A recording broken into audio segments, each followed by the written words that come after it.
Hello and welcome to the Absolute Football Podcast. We are with the Premier League show. We just wanted to address first the tragic incident at Liverpool yesterday, sending all our best wishes, of course, to that horrendous incident with regards to the parade and Liverpool supporters. Everybody on the podcast shares their best thoughts and wishes with everybody involved and supporters of that. Nobody, football supporters, should have to go to anything with regards to their club or football, particularly a celebration, and come home injured or not come home. You know, it's absolutely terrible, and our hearts go out to them. And never, I think, as the Liverpool slogan, if you'll never walk alone, gone beyond Liverpool to the whole football community, and everyone is standing with you. So we'll be back shortly with the Absolutely Premier League show, but just wanted to share our love and thoughts to everybody in Liverpool.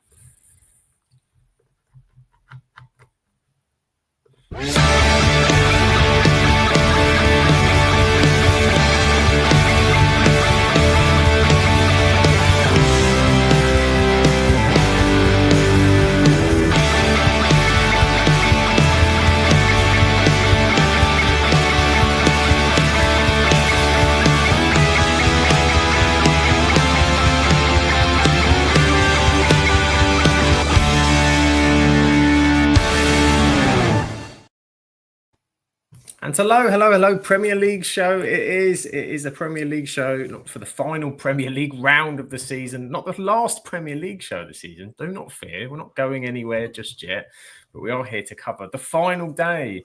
As much drama as we can fill in terms of the European places, relegation sorted, title sorted. Ignore all of that because there's other stuff we can go through. And what a panel I have for the final day. If you're going to have a dream team to see out the final day of the Premier League, could you put a better dream team together? Welcome, of course, to Charlotte is with a Charlotte podcasting every day of the week forward. Charlotte, welcome. How are you? Oh, no, thank you for having me on here, by the way. I'm really excited. I love talking Premier League. Like, I might as well cover another league, but I love talking Premier League. But I'm really good, thank you. How are you? I'm not doing too bad, thank you. It's always wonderful to have you with us. I'm having an end of season cheeky bee, and I've also got a bit of a dental issue being sorted tomorrow. So this is helping me. It's a great antibiotic, I find. And also it's half term, so it's needed after day two to get through that. But of course, we also have the wonderful Rebecca, who's been my steadfast through the season. She's been my reliable defensive midfielder, ensuring that nothing gets past through the whole 38 matches. Rebecca, how are you doing? I'm very well, thank you. Yeah, excited to be on talking the drama of the last day and Everton being included in that, so that'll be good. And we thought it was over with the Scottish talk, but we've got another roundup. We've got another one. I'm excited for it. There is more. I said to Rebecca, we don't have to wait. She was like, no, hang on a minute. Hang on. Why am I Sam? This is exactly why you're here. For the Scottish roundup. Don't worry, we're going to do a full European roundup this week because it's all finished. It's all finished everywhere, all finishing. So we'll have that. And of course, we end with the grand finale of, we promised last week was the grand finale. It's not quite the grand finale. This week is the grand finale of Scottish football, which just happens everywhere. There's always Scottish football going on, is what we've discovered. But what we've also discovered is there's some wonderful people in the chat with us as well tonight. We have Sean, hello to you. How often does Sam and Rebecca happen the same week? It does. We have our weekly conversation. Of course we do. Wishing his best, of course, to everybody in Liverpool, as we did at the start of the show. As well, welcome to Lee, of course, our fantastic from our non-league team. He's with us. Hello to Lee. He's been very busy at Wembley, I've seen this weekend as well, seeing many a game. It hit his goal as well. It was only a few off we mentioned last night. It hit a milestone, and it was so close to the milestone on YouTube. We mentioned it on the podcast last night, and he's finally reached a goal. Get in. I'm so happy. Well done. Congratulations. Well done, Lee. That's superb. And Graham is here. Good evening, beautiful people. Very happy Graham. He's counting the days till Thursday so he can celebrate his Charlton promotion. As am I, because I'm now £50 up to spend on dental treatment. Thank you, Graham. Thank you, Charlton.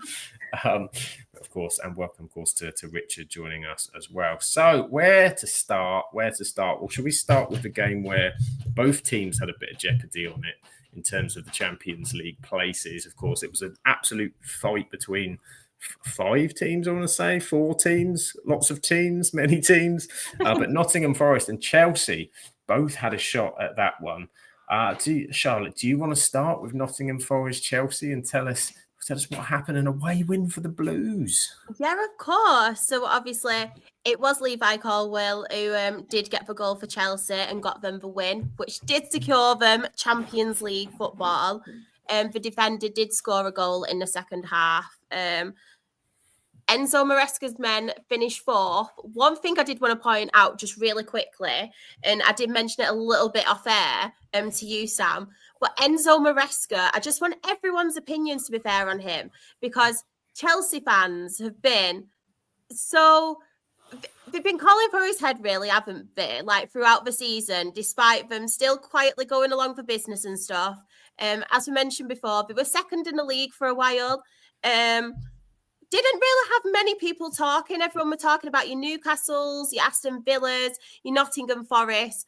But to be fair to Enzo Maresca and this very young Chelsea side, they've been going along the business all season. Don't get me wrong, they have been very, very inconsistent, haven't they? But I just feel like some respect does need putting on his name a bit, because I know they have a very young squad, and I just feel like with a little bit more experience and maybe some more consistent goal scorers, Chelsea would really, really be a force, because I feel like we've seen as well Cole Palmer drop off throughout the season. He's been playing well, but obviously he's not been contributing as much goal scoring. And I just feel like more respect needs put in on Maresca's name. And we all mentioned when he did come in, he is a project kind of manager. He does like to produce up and coming talents and stuff. And I feel like he's done quite a good job, to be fair, this season. Yeah, I agree. I think he had a real challenge when he came in there straight off the bat, because of what Chelsea's been over the last kind of few seasons. And of course, that last summer, again, lots of transfers, etc. So everybody in kind of the general football population, you're going, here you go, Chelsea again, but he picked the squad he wanted to work with. He seems to have worked with some really good young players. I think, as Kucha Criminal says in the chat, the youngest ever Premier League squad to qualify for the Champions League. I think I read it was the youngest team ever in terms of starting lineup. In terms of the Premier League, and it is a very young team. I think that does get forgotten about quite a bit. And with young teams, you're likely that it's going to be a bit inconsistent. And the reality is that first half of the season, they were second. You know, they were the closest challengers to Liverpool at one point. And as you said, Cole Palmer on an absolute flyer. But other players have come to that party, and I think Caicedo has been very good as the season's come on, and he's really sort of worked and made them really difficult at times to beat. And I thought that Forest game yesterday showed that. They were defensively, they played really well. And by the fact they've now got Enzo Fernandez and Caicedo as that duo, we haven't even really seen Romeo Lavia yet, and I think he's a tremendous player that could come through with them as well. So I agree. I think Maresca's, he gets forgotten about, I think, doesn't he? Because I think everyone struggles to know where to place Chelsea and what to think about kind of where Chelsea is. And the reality is for them to qualify for the Champions League in his first season, despite all the money they've spent, to get that cluster mess together, I think it's really impressive. I feel like as well, as we mentioned, the money side of it, people don't really take them seriously and what Maresca's done seriously, because they have spent that much money. Obviously, that's across a number of seasons now under obviously Graham Potter and stuff. And I feel like with Chelsea in particular, they're also known with having very big name managers, haven't they, in the past? Obviously, they've had Conte, they've had Mourinho, they've had obviously Ancelotti as well, and all them names. So I don't think Chelsea fans quite knew what to expect with Maresca. And a lot of us, to be fair, because he only had that season, obviously with Leicester, didn't he? Got them promoted and then went there straight away. But I just think people need to start taking Chelsea a bit more serious now, because as I mentioned, they have been quite inconsistent. And I think that, to be fair, I think it's due to players being so young and not having that experience. I feel like if you do get some experienced players in there as well as the young ones, they really will be a force. But yeah, I just wanted to get all your opinions because I wasn't sure what you all thought of obviously Maresca. But yeah, from a Nottingham Forest point of view as well, I feel like they have had such a great season, Nottingham Forest. If I was a Nottingham Forest fan, I would be kind of sad in the aspect where you've been so close to Champions League football for so long. But at the same time, we need to take into consideration this time last season on the final day, they were so close to getting relegated. They stayed up. Obviously, they've had the points deduction as well, didn't they, last season? Nuno's come in. He has got them, obviously. Took them on a cup run, and then obviously took them, now to it's a conference league, isn't it? Conference They League, are in now, yeah. Took them to the Conference League, and I think they've had such a good season. The only worry I've got now with Nottingham Forest is, do you reckon some of the big clubs, not just in the Premier League, but around the world now, will come sniffing around some of their players, especially Morgan Gibbs-White? I know Manchester City have been linked with him, and that's my only worry for them now. A bit similar to the Brighton situation, like across the seasons previously. It's whether they can stick, isn't it? Whether they can continue to believe in that kind of project. So I agree. I think Nottingham Forest fans at the moment will be disappointed because they felt, they were in those Champions League places, and that's, as time subsides over the summer, they'll go, do you know what? We're in Europe. That was never, ever, as you said, never, ever on the cards. We thought this would be a difficult season. It's the Conference League as well, which presents a real opportunity to possibly, there's nothing to say Nottingham Forest couldn't win that. I mean, Chelsea have had a pretty easy run in it this season, and you look at Forest with some of the names going to go, there's no reason why they can't compete. They've just run out of gas a little bit, I think, towards the end of the season, and it is a worry that people might take like a Gibbs-White. As you said, Man City are probably, there's not many other teams looking for a player in that kind of position, I think, that would be able to do that transfer. So they'll be certain to, but I don't, they're ambitious. That owner is very ambitious.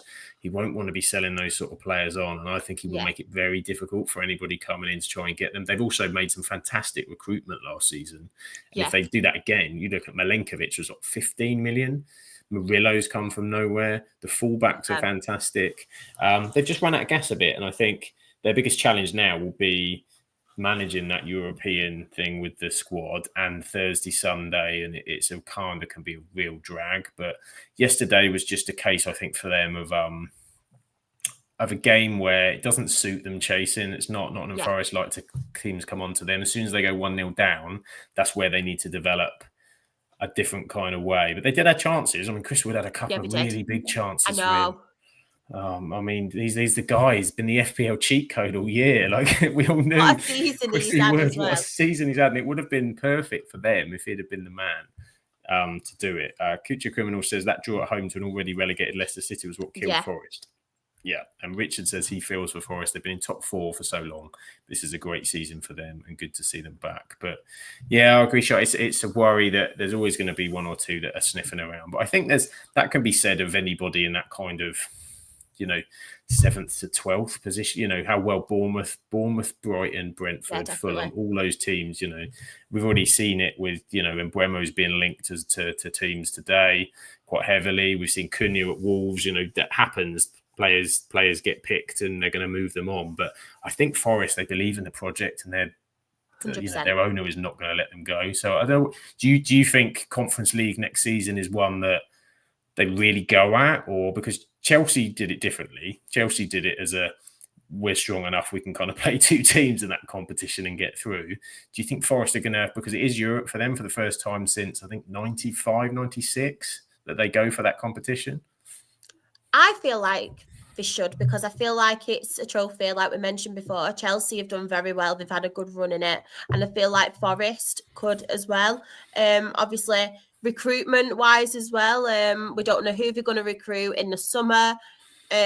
With additions and hopefully keeping the key core of this squad, I don't see why not. The only thing, as you mentioned as well, what I do worry about is the Thursday, Sunday again. But with the size of the squad, and they're not short of money as well, to be fair, having Nottingham Forest, they are pumping money into it, which is really, really good.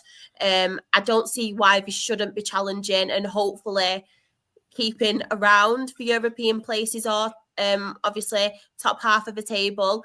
The only problem is similar to what West Ham were going through when obviously they won the cup in Europe. They were quite close to being near the bottom, weren't they? And they kind of struggled in the league because they had their eyes on Europe. So that's one thing that I do worry about. But I feel like with Nuno's experience and with the players that they have got, I don't see why they shouldn't be able to kind of do both, similar to Chelsea. Obviously, they've not got the money like Chelsea have, but in the squad, the numbers. This is it. David on Twitter alludes to this with his 595 players he's counted Chelsea's squad out. He's asking the question. Giacomo says, do you think top players, especially attacking players, will want to go to Forest and play that defensive style? I mean, it probably depends on the attacker, because look how many Chris Wood scored this season. You know, Chris Wood wasn't seen as that Ekalona striker, but I think it's only like about 3 players. I think it was like Salah, I think it was 2 others. I thought I noted them down, but I'm not sure who scored above Chris Wood effectively this season. So potentially it depends on that type of striker and how they play, and maybe he needs maybe they need another option where they do need to be a bit more front foot in certain opportunities against, because that's the thing, every team evolves, and we know that's Nuno's style, but also it's very difficult second season for these kind of teams because they do get worked out a little bit with with other people. But they've won 19 games in the Premier League this season, which is the joint most by a team not to finish in the top 6. So not that's going to help Forest fans feel any better today. They just missed out, but never mind to them. It is some going. Fair play to Nuno. Fair play to him, because I feel like, and I mentioned it last time we're on, I feel like he needed this to kind of because everyone remembers Nuno. Obviously, he was great at Wolves, but a lot of people now remember Nuno for his short stint that he had at Spurs, don't they? And I feel like he needed this to kind of prove himself again and show that he can do it again. And I'm so happy for him. I really am. Yeah, and they forget the wall side that he put together. They did, they don't again, not always the most attractive to watch, to be fair, but they did, he put together a team that had Ruben Neves, Moutinho in it, that had Jimenez, that they were kind of under his kind of watch and turned them into a really efficient, difficult outfit. And so as the chat says there, they had the lowest average possession in the entire league, including the bottom 3. And it just shows, that there is a different way of playing, and we're seeing it generally this season, not just in the Premier League. I think like the playoffs have been a perfect example of this. A number of teams winning the playoffs that don't have the highest possession. Possession, unless you do anything with it, the Europa League final was the same. 100%. If you can defend a lead, and you're very good at defending a lead and have a counter-attacking threat, it's a very viable way of playing and very good to play. So they've had a very good season. Welcome to Shiv and welcome to Heather as well, joining us in for the final day. Hello to both of you. Hope you're all well. Rebecca, we'll give you a chance to say on what do you think of... Sorry, just to catch you, having a cheeky yawn. Just catch me mid-yawn. I've been watching the Stanley Cup recently, so it's been like I'm not going to bed till 4 a.m. I was going to say, I hope it wasn't Nuno's football that was there. It's me and you, Sam. Never mind Nuno. Like those two on again about it. Rebecca, what do you think about Nottingham Forest? Have they obviously they've impressed you, I'm sure, this season, but one to look at where you go, okay, Everton now on that upward spiral, relegation to Champions League, is it doable? Yeah. I mean, like as Charlotte said, this time last season they were looking at relegation, so it was a big thing for them. Like they were down there with us, points deduction. Like it was one of the worst seasons you could argue for a while, like minus when they got relegated and things. But it's one of them where it's like it just shows the group that they've got as well with under Nuno. It's like they grouped together after what was such a hard season and were like, right, we can actually go and do something this season. No points deductions, nothing like that. And they've just been able to be like, right, play how we want, play how we need to, and we can go up there and try and do something with this. So it is really, it's good to see, and they have been enjoyable to watch this season, I think, like, as much as it pains me because I don't think we had very good results with them, but it is what it is. But it has been one of them where they have been an interesting team, and I do feel like it does give the likes of Everton and Palace as well that hope of being able to be like, right, we finish where we have this season, we can actually regroup, sign the players that we need to, but not go excessive on like we need 1,800 players like when we saw them first come into. So it is one of them. It excites teams lower down in the league, I think, more than anything as well. And I mean, I know fans are going to be a bit upset with only getting Europa Conference, but in that sentence, you're saying you've got Europa Conference, so it's still one of them where if they'd have fully fallen out of Europe, then I'd be like, yeah, they can get annoyed and a bit upset, but they've still got it. And I feel like that was out of every Forest fan's prediction at the start of the season. Yeah. And there'll be so many, fun away trips for that, for those traveling fans that go away and love to go away to Europe. They'll provide some fantastic destinations, I'm sure, to go and watch some football, which will be epic. But they're asking Rebecca, are you a Leafs fan? I presume they're not meaning Accrington Stand Leafs. I presume this is a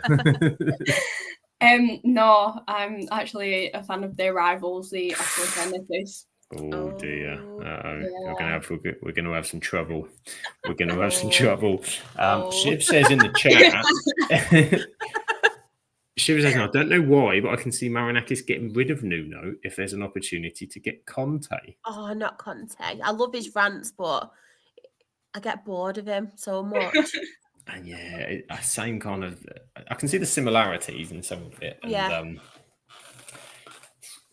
Who knows? I hope they stick with it. If you don't stick with Nuno having kind of done what's he supposed to do, do you know what I mean? Yeah. Like I can understand the question of like maybe he can't take the next step and those, but I don't think now's the time to ask that question. Like, not when they've got Europe. No, exactly. It's got Europe, and you're like, not enough. You'd almost got relegation last season. Europe this season. That's not enough of a progression, but crazy. Let him enjoy it. Let him enjoy what he's earned for the team. Don't kick him out now. Let him have a moment. One of them can go back to Spurs.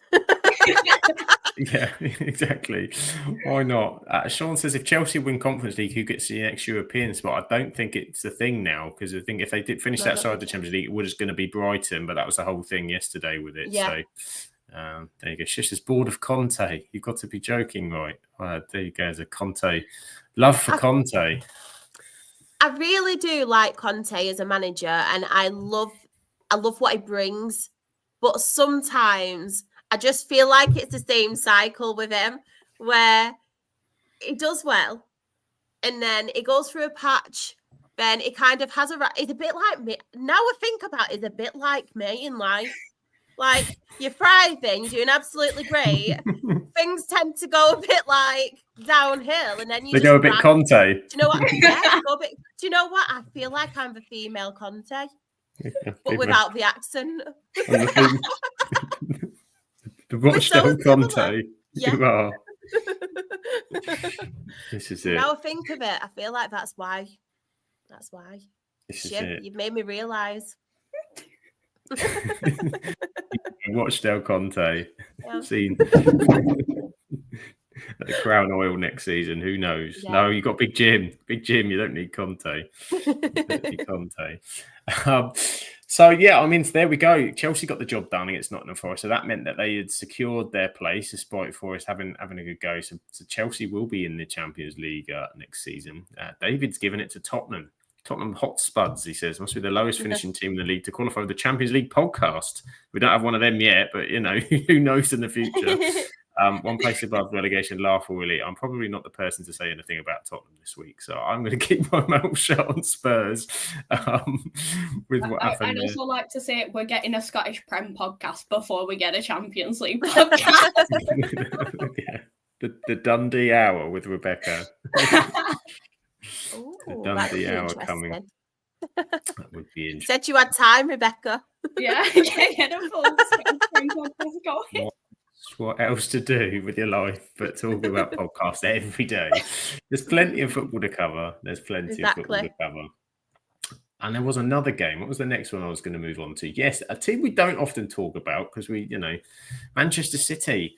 went and got a 2-0 victory at Fulham to secure their place against Fulham. 2-0 across Fulham, having a very good season. Had a really good result against Brentford last week as well. So I feel sad for them that they've not finished in the top half, actually, how well they've kind of played. Just how well that kind of batch of them, Brentford and Bournemouth, have played, I think, has worked out. But so Manchester City finishing third in the Premier League. Pep Guardiola's fallen champions, but they made the top four, Rebecca. It was always going to happen eventually, wasn't it, that they were going to make the top four? Do you think this is now, are we going to see angry City next season wanting to do stuff? Are they going to go crazy in the transfer market? You know, they've got the World Club Cup as well. Yeah. For me, I feel like not that anything is going to come of the charges and everything, but this could be like the last summer that they can fully go and like spend as much money as they need or spend as much money as they want, and then it'll just be a case of they get their telling off and it might be like transfer embargo, so they might as well just do what they want in summer and then that's that, because I feel as though this season has just been a bit like, I think City fans will just have it as a write-off because it hasn't been the City that we've seen in like the past few seasons. It's been an interesting one because it has opened up, apart from the top, it's opened up a bit further down in terms of the teams that are fighting for Europe, Conference and then Champions League. So it is they have made it interesting, made it annoying because of who won the league, but it's fine. We'll get past that. The league's already reshuffled. So it's back to where it should be. We're all joint top today. Yeah. But no, I feel as though with City, I think next season, how they're going to do without Kevin De Bruyne will be interesting. I feel as though a lot may argue that because of like injuries that he has had. But he is like the heart of that team at times, and it just shows like when he's come on. I mean, him and free kicks, I think that's just like taking him off set pieces. That could be, and it's just like injuries that have affected City this season. So it will be interesting to see who they sign, what they end up doing over the transfer window, and then see how Pep can get them playing, because a whole new group don't always gel well together under what we've seen at City and the way that Pep gets them playing. It doesn't work with everyone. So it will be a very, very interesting one, and it will be, I'm hoping for an exciting season at top of the table, but you just don't know because of what's been happening. So yeah. I just want them to get the telling off now. I just want that to happen. As soon as that happens, I can be happy again.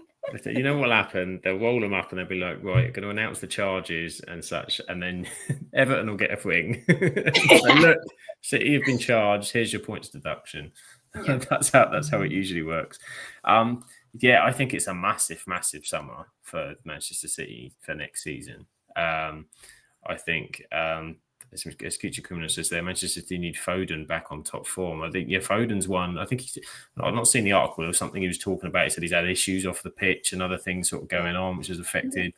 There's obviously Grealish left out of the squad at the weekend. Looks like potentially, I mean, Pep's tried to quash it, but it's not really been impactful this season. It's not kind of worked for him. You've got Haaland now back with his injury, and we're still waiting to kind of see. We've not seen him and Marmoush together. Does that work? Can that work? De Bruyne are off. There always seems to be talks of Bernardo Silva off. I think that's happened for like the last 5 years. He seems to sort of have it, and then you get to the first day of the season, you go, he's there. So maybe not. I think they've got to get a bit more legs in that midfield, undoubtedly, because that's been, I think, where a lot of their problems have lied. Vardiol's been really good at left back. I think he scored more goals than anybody has in recent seasons. 5 goals or something from left back. Such a threat. They need a right full back probably as well. I know they've got that lad in, didn't they, from January, but as well as you've got kind of these young players like Rico Lewis, O'Reilly coming in. As Heather says, absolutely, Rodri's back. So that's absolutely massive. That's massive if they get the Rodri of old. Fantastic player. Obviously a massive injury. So, some people don't always come back, but we'll see. And of course they do. They have the Club World Cup this summer. But one person who isn't going to be part of it, as we mentioned his name there, Kevin De Bruyne. It was the finale, the curtain for Kevin De Bruyne. Do you feel with De Bruyne, has he been appreciated enough? Where does he fit now in that Premier League all-time great players for you? I honestly think he's one of the best that I've seen, like in the modern day era, Kevin De Bruyne. I think he's absolutely fantastic. And I love the story where he didn't make it at Chelsea, but then he's obviously gone and is improved, gone to Manchester City in a way. Obviously, he's played and been for them. It's been amazing. My uncle's a Manchester City fan. He has a season ticket holder and he absolutely loves Kevin De Bruyne. And I love watching him. I feel like he's been so unlucky in recent seasons with injury-wise, but I feel he's like that magician where he can just change a game. I know he's been heavily linked as well with Napoli, and I would absolutely love to see him play at Napoli with McTominay. And that's a duo I think we have never got before, but we literally need that duo. I think that could really, really work, to be honest. Title winning Scott McTominay, of honestly, course. I love McTominay anyway, but yeah, I feel like with Kevin De Bruyne, he's one of the best I've seen, I feel like, in this modern day era of football. And I just enjoy watching him, and it pains me to say it because obviously he plays for Manchester City, but he's been vital in the squads and the winning trophies and things. And I'm actually really going to miss him in the Premier League. As much as I'm happy in a way, because it's like, right, at least you don't have Kevin De Bruyne. I just feel like they will obviously come back with a vengeance, City. I saw a stat as well. This is the first season since 2017 where they've not won a major trophy. So that's mental, isn't it? Like the way they've obviously consistently been winning them. And although hasn't Pep started now counting the Community Shield all of a sudden? I see. Oh, is he now? Oh, does that matter? He mentioned the other day when, of course, you look at the major trophies and we won the Community. It's like, come on now, come on. But yeah, Kevin De Bruyne, I think he's class personally. I think he's really, really class. I don't know what you guys think. He's been phenomenal for a passer of a football. Do you know what I mean? The one who could find the angles and find it was that one he always used to hit, that curved one that he could do with either foot. That was what was mad. And pick it, and I'd say a person to sort of pick that out. And on the run, he used to do it as well at full pelt. Just an absolutely incredible player, and has been the heartbeat of that City success for a number of years. So I think, as usual with these players, you don't kind of miss them until they've gone so much. I mean, obviously, Man United fan, not going to miss Kevin De Bruyne at Manchester City too much, but as the player and the quality, absolutely 100%. I just want to correct this here. McTominay and the Napoli team met the Pope. I think you'll find the Pope met McTominay today. That's what happened. That's the big news. The Pope has had the greatest day since he was appointed. He met the sauce. Probably still on the sauce, wasn't he? Some of the pictures I saw from the parade. Isn't Billy Gilmore at Napoli as well? He is, yes. Yeah. And Heather will tell you Philip Billing is there as well. So there you go. That's what I love about Napoli, though. They have took some of these players who have not quite obviously Philip Billing aside, because he's been brilliant, obviously, for Bournemouth, but the ones who haven't really been playing and haven't been that consistent and haven't been in, obviously, the squads in the Premier League, they've kind of took them upon themselves, signed them for Napoli, and they're absolutely thriving. So fair play to them. Fair play, but I know De Bruyne is heavily linked there. I personally think he will go to somewhere like Saudi just for a last payout and stuff, but I would love him to go to Napoli for that reason. And I think that league, because it's a little bit slower than the Premier League, I feel like that would fit him a lot better and would be able to see the Kevin De Bruyne that we've seen previously, because I feel like with the Premier League, he's still got it. Injuries have let him down, but I don't think he's got the legs anymore, similar to Son in that aspect. Like, he's not got the pace anymore, but I feel like in Italy, it really suits him. I think he needs another season at a European club. It could dictate the play a bit better, sit back a bit. As you said, they'll just have to protect him a little bit from his injuries. But they do that better over there in the continent, and they have players around to do that. And you add him into a squad like that. And Napoli have had a crazy season. They were rubbish last season, brilliant the season before, and now look at them. So it's De Bruyne there. McTominay's bringing trophies home. What a lad. What a legendary lad. Scotland record as well. Absolutely insane. Exactly. So he's been fantastic. Of course, in the goal, in the game itself, we saw a Gundogan overhead kick, which was a really good finish. And we saw Erling Haaland taking a penalty this time, Rebecca. He just said, he got it back. He got it back. Do you think he was secretly, when they missed in the effort, was like, yeah, it's mine now. Got it back, thank you. Yeah. Yeah, he just stood there watching that and just gone, Yeah. Like you just knew that would be the face and the noise that he pulled of. Right, well, that went well. But I would want to just to turn around and wave at Pep and like, hello. Yeah, I am here. Yeah, kissing the ball, putting it down, and taking it. You're just like, yeah, that's a little kiss of death. That was. Do you know what does scare me though for next season? I feel like Omar Mamouche is getting better each game, to be fair. And I feel like come next season and the more time he gets, I think he will be a real force, me. Whether that's a partnership, obviously, with Erling Haaland, or the kind of like they don't play them both at the same time, or they let one of them flourish more and then the sub for the other one. But I feel like, in particular, at the moment with Omar Mamouche, even when he's not scoring, the creating and just a player that he is. And before he signed for Manchester City, and I heavily linked with him, I was talking to my sister's husband because he's a Manchester City fan as well. And I was like, this player will suit you because he reminds me so much of Alvarez. And I feel like with Alvarez, we missed so much of him in the Premier League because he just wanted to play football. But Omar Mamouche really does remind me, and the qualities he has reminds me of Alvarez. So I feel like he will be a real force next season. And I feel like he is one, even though he could be expensive for the fantasy football. I really do.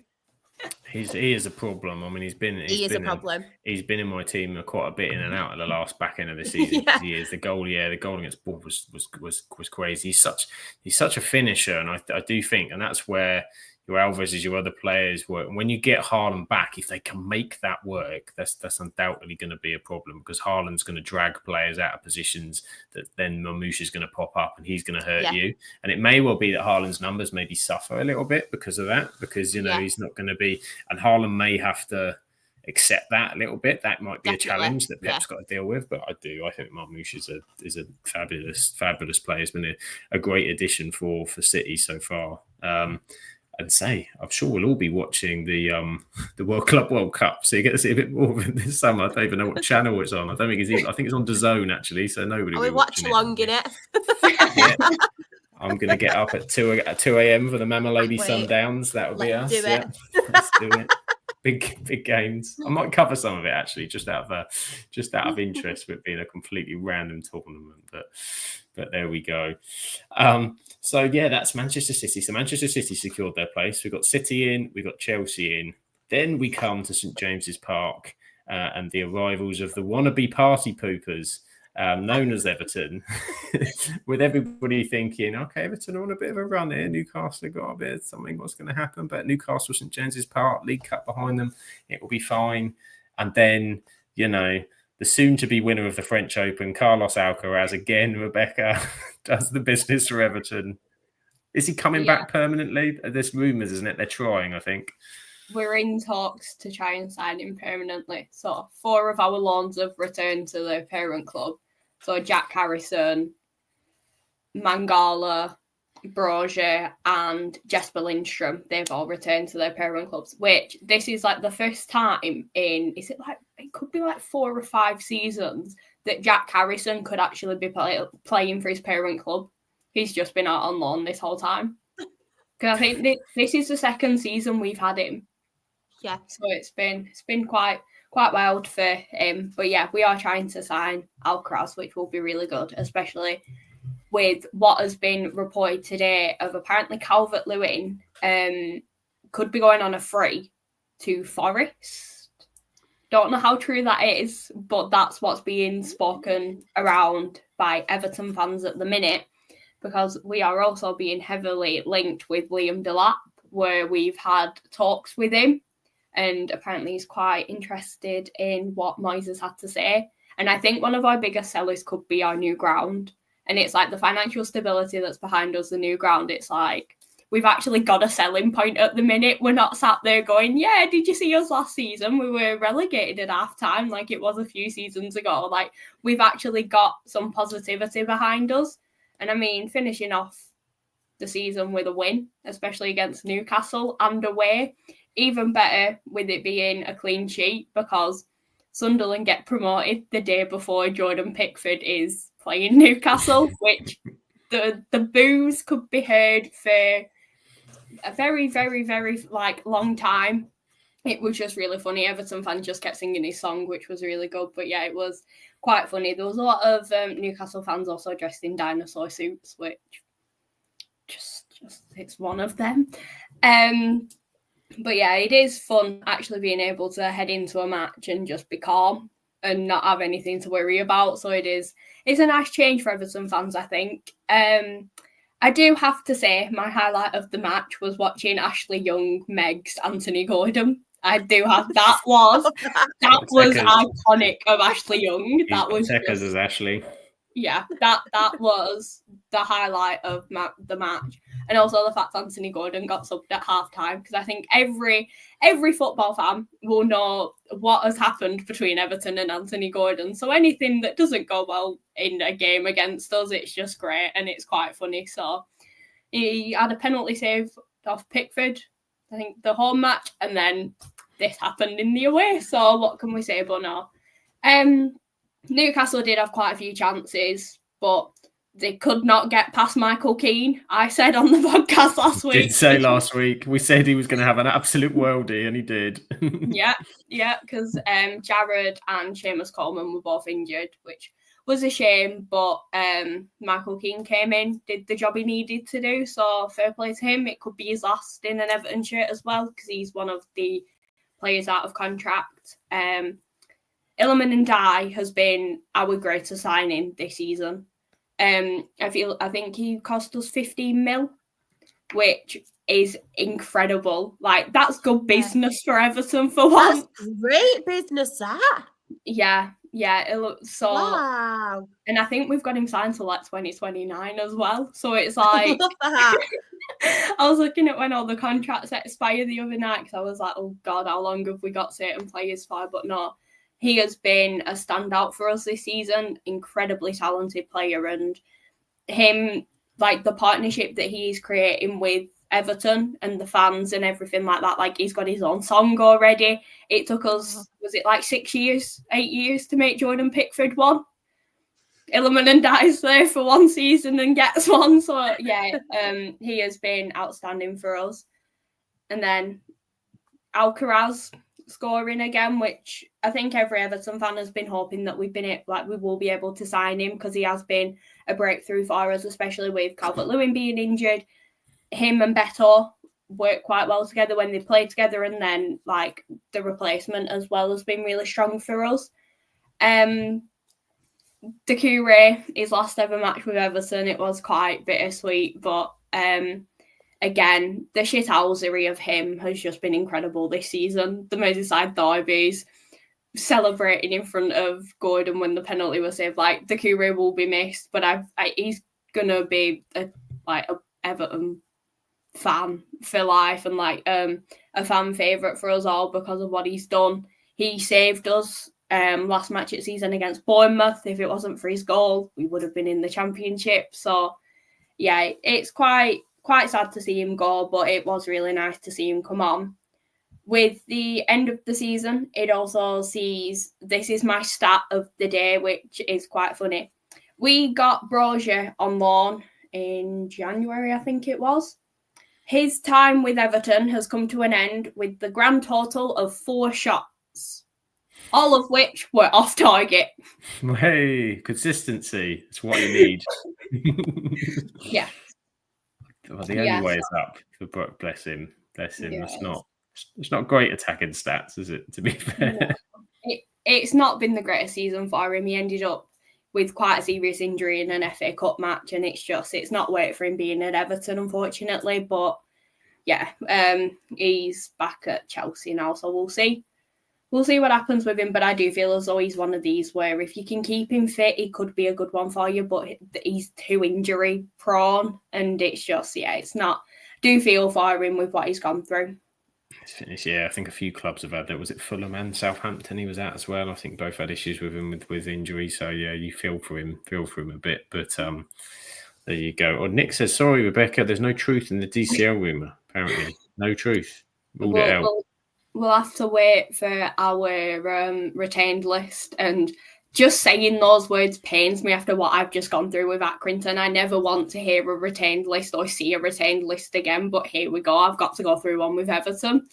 So yeah, it's gonna be interesting to see, because I think we have offered him a new contract. Whether he takes it or not is another thing, because we did offer Doucouré and Ashley Young contracts, and both of them turned them down. I think we did try and put a pay cut in them because of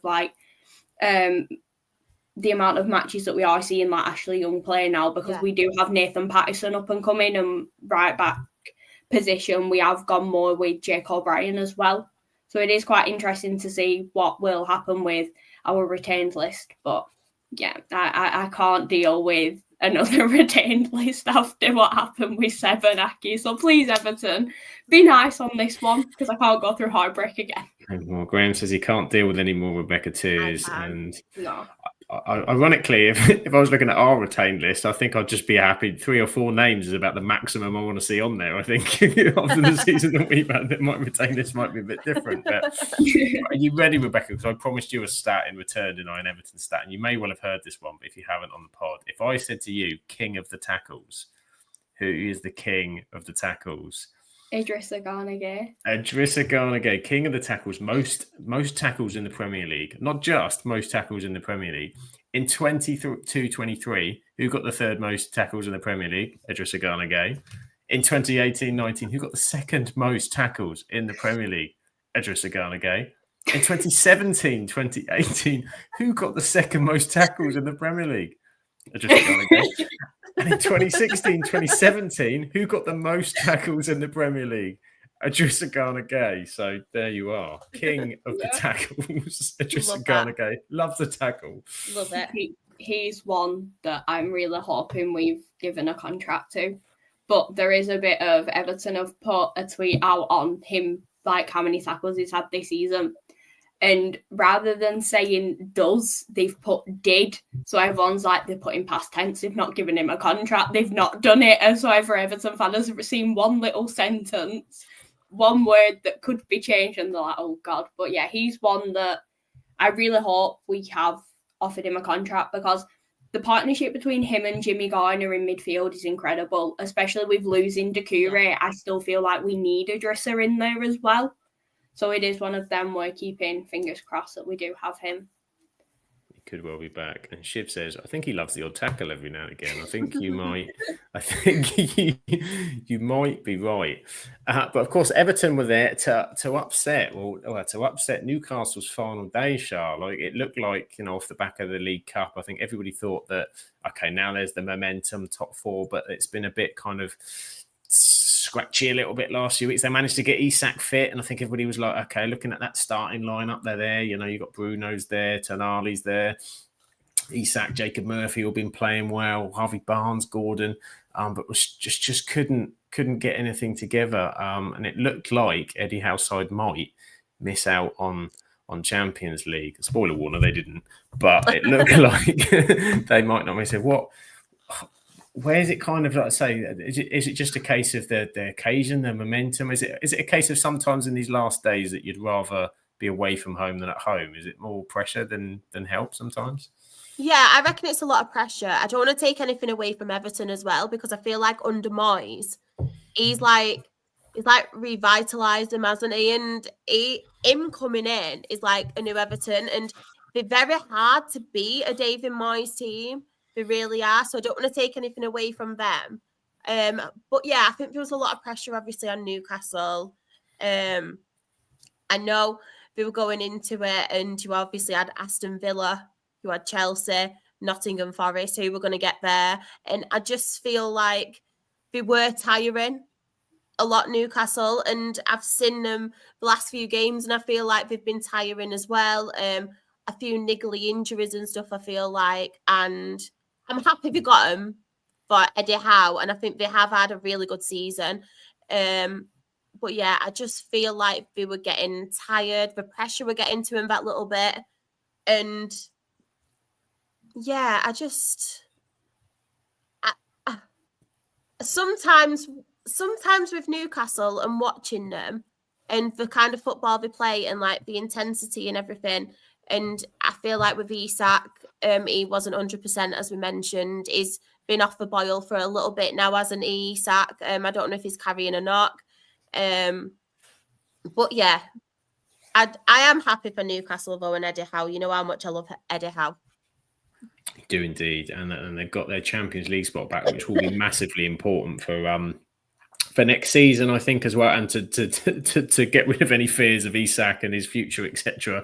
with Champions League football, because I'm sure those questions would have happened if they'd sort of hadn't made it. That must be hard as well, though. That must be hard having all that and all the transfer talk. Yeah, constantly. And because he's a striker that deserves Champions League football and good to see. And it'd be interesting how they attack that next season after the first season they had in it last year. Richard says, I think the fact that Everton was settled going into the game, relaxed, just got us to the end of the season, just getting to us. I think absolutely.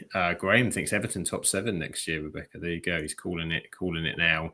And Isak definitely still injured, had to withdraw from the Sweden squad today as well. Yeah, he was a question mark FPL all week and then appeared and it was almost like a last game of the season. Let's see what we can get out of him kind of job rather than he's ready, fully fit to go. But so it didn't quite happen for Newcastle, which looked like there was trouble. There was the old famous scene that you get at the end of the game where everyone's on the old radio on the phones. What's going on somewhere else? Thinking, surely Manchester United are not going to beat Aston Villa. It can't be possible. Manchester United, incapable of beating anybody recently, are going to go and beat Aston Villa. And they did. So, from a Newcastle perspective, you're welcome. I don't know how, but you're welcome. Thank you. I saw a few on Twitter say, I've never thanked Manchester United in my life, but thank you so much. Exactly. They got you out of a jam. But Aston Villa, I like Aston Villa, so I do feel I do feel bad. And to be honest, from a Manchester United perspective, couldn't care less about that game of the weekend. Wednesday night kind of ended the season very much for me. So it was just kind of a case of, okay, let's just watch us play for no reason when it doesn't matter now because we can. But we will have to talk about some of the incidents. Nick says Aston Villa 2 wins at Old Trafford in 29 games. I know, that's because we used to be good a lot of the time. That helped for that stat a little bit. But yes, so Manchester United, Aston Villa, and it actually was a very the bits I saw of the game. It was a bit like I was worried from United's perspective that it was going to get very, very toxic in there because the fans are angry after Wednesday. And if we got time, we might come onto the Europa League in a bit. But Wednesday was an absolute, from a United perspective, just the icing on the top of an absolute turd sandwich. That was this season, and nobody likes a turd sandwich. I've never heard of anyone who likes a turd sandwich, and that's how the season ended effectively. And so you come into this one thinking the fans are angry. They're angry at the club. They're angry at the players. They're angry. A lot of them are angry at Amorim. I mean, Sir Jim, the Glazers, anybody is in for it. So I thought the atmosphere might be a bit funky. But again, at the same time, United didn't have a lot to play with. They did make a couple of changes. A few players that we knew were leaving with Lindelof and Eriksen, etc. So they got some minutes. Aidan Heaven back, which was good. And then with this crazy moment where Emi Martinez has a rush of blood to the head this time, in terms of legging it out of his goal, ball over the top. And I mean, there's a controversial moment later on, but there was nothing controversial about this one. No. He's absolutely cleaned to the fact he's looking at him, and it's kind of a clear body check. I mean, I don't know what he's worried about because even if Holland had got past him, I wouldn't have backed him on recent form. But absolutely cleaned Holland out, and suddenly red card. And Aston Villa fans must have been like, "What on earth? are you doing? Because there's lots of big rumours he's going, isn't it? You know, there's lots of rumours that he's off and just linked with you as well. He's been linked. Yeah, Sod's Law. He'll be linked to us. We'll sign him, and he can't play the first 3 games of next season because he flipping walloped. It's a way to win the fans over, though, isn't it? That would just be yeah. He didn't give us the old wink, did he? This time, like you're welcome. So there was that sending off, which then meant we had 10 men in there, and to be honest, there was quite a few chances United had. They hit the woodwork, I think, 3 times during the game. Ericsson was in like shooting mode when he came on, was sort of flicking everything off the post. A couple of good moments, but then we had a couple of chances, and then we had the moment I think that everyone's talking about when it comes to the Manchester United versus Aston Villa game. And of course there was a goalkeeping error because why not? A ball came Morgan Rogers, and India went to kind of pick it up, didn't have any control of the ball, in my opinion anyway. He didn't have his hands on the ball. Morgan Rogers got there first and he put it into the open net. However, because the referee blew the whistle before it went in the goal, which is not aligned with the guidelines of the rules, meant they couldn't go to VAR, which is stupid. It's just utterly madness and stupid and a mistake. But ultimately, for Villa, a very, very costly mistake because effectively United then went down the other end pretty much and scored in that kind of Sod's Law way, and then got the second later on. So you can see from a Villa fan's perspective, absolutely fuming, and therefore like just couldn't do anything in terms of responding to that. I mean, they didn't create much the whole game, to be honest, and they were struggling. You could kind of see that. I think at the end of a long season again for Aston Villa, and that was probably a bit of the problem in that game. But understandably, they're frustrated, and understandably, that decision is absolutely huge. So I don't know what you two think of that decision, and the fact that they've written as well to the FA to criticise. I'm not too sure I agree with this element of it. I understand they want to complain. I understand there's an issue, but they've complained about the appointment of the referee because he's not experienced enough for that kind of game. I'm just like, it's a dangerous road for us all to go down with this. How are we supposed to be bringing referees on in the game if you don't give them the sort of chance and the moment? And who's to say an experienced referee might not have done the same? Like, I get it, but it's almost like calling somebody out that high profile. It's like, I mean, who wants to be a referee? And no one's really going to want to be a referee, you know, going up and you have a moment like that. What did you think, Charles, about the incident and the kind of response to it? I think it should have been a goal. I'm going to admit, I think that should have been a goal. The refereeing side of it and the way they've called the refereeing out, I agree with you where I don't think they should have done that and kind of said he's inexperienced, because throughout the season, whether it's been a refereeing decision or obviously the people doing VAR, we have seen referees who have been referees for a number of years now been so inconsistent. So I don't think that matters whether they have the experience or not have the experience, because there's been so many inconsistencies throughout the whole season. But yeah, I do feel for Aston Villa on that respect, because I feel like it should have stood. They already were down, obviously, with Emi Martinez just being point blank stupid at that point. You know what I think. I like Emi Martinez. I think he's an absolute character. I think some of the saves and stuff, it's kept him in games. I think he's a very good keeper, but he just has these moments of stupidity. And it's not just one. He has them a number of times throughout a season. And for him to do that in potentially one of the biggest games of Aston Villa's season so far, to try and get them Champions League football, I think from somebody with that experience is just stupid from him. So they already had that disadvantage. I know they brought another keeper on, but it wasn't Emi Martinez at the end of the day who's your number one keeper. They're already at the disadvantage. And then I feel like Manchester United had several chances. They had a lot of possession as well. They just couldn't score at that point. And then Aston Villa obviously got back into the game. Morgan Rogers the goal what should have been a goal. And then I think it was quite soon after that, it was when Bruno put the ball in, and then Ahmad obviously scored the goal, and then they got the penalty as well, United, and Eriksen did score.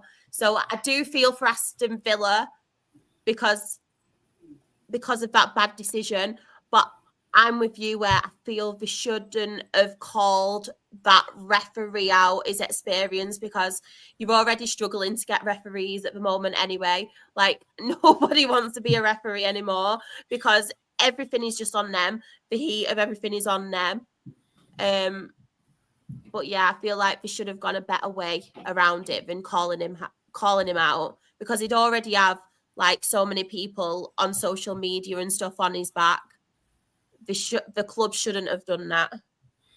Yeah, it completely threw him under the bus, really, didn't it? I mean, as Graham said, the thing is that decision wasn't the sole reason they didn't qualify for the Champions League. And agree, this is the thing; it's a 38-game season. There was other moments. There was moments in that game they didn't really turn up either. So, it wasn't like, I get the frustration and I get that why the fans are completely angry about it. But I think writing about the referee is just going to kind of create chaos.